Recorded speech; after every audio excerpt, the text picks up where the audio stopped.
From the coach, we go to the student who joins us now. They call her Mimi, but you have a great name, and more than that, an interesting background in bio. I often ask the coaches here, how do these student athletes find Coppin State from all over the world, all over the country? And you're probably a great example of that, Mimi, and finding the volleyball program here.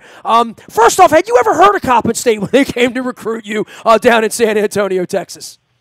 No, I had not heard of CSD before I was recruited. I know for my recruiting process, I use a recruiting site, and so they were able to contact me through there. Well, for you, you've grown up in a lot of places. You have an interesting bio. You actually played your first volleyball in Japan, right? Yes, sir, I did. My dad is right now active duty military in the Air Force, and so we've lived all over the country, the world.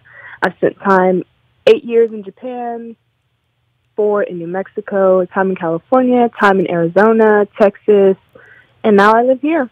Well, I would think for anyone that's doing this at your level and D1, you've been playing volleyball your whole life, and we're searching out, thinking you were going to play in college, right? So when the call comes and you can come to Baltimore, it's not that far-fetched for you. It sounds like you travel plenty. Exactly right.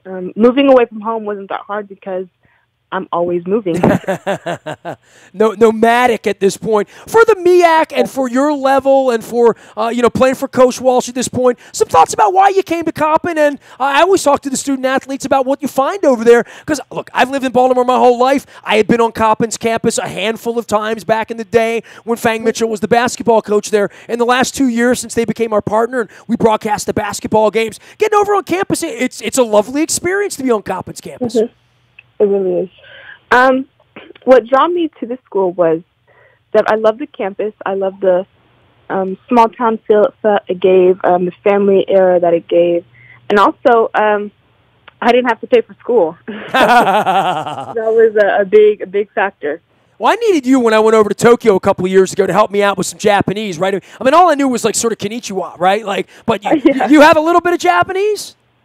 I did.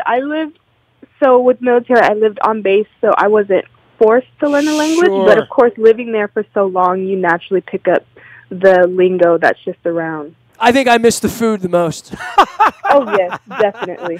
Well, I love Japanese food. Well, good luck to you the rest of the way. It was good having you on. I always try to show the diversity of where all the student athletes come from at Coppin State. On your team, you're one of the nomads, but lots of kids on your squad from different places, right? Yes, we have a girl from Switzerland, Canada, Utah.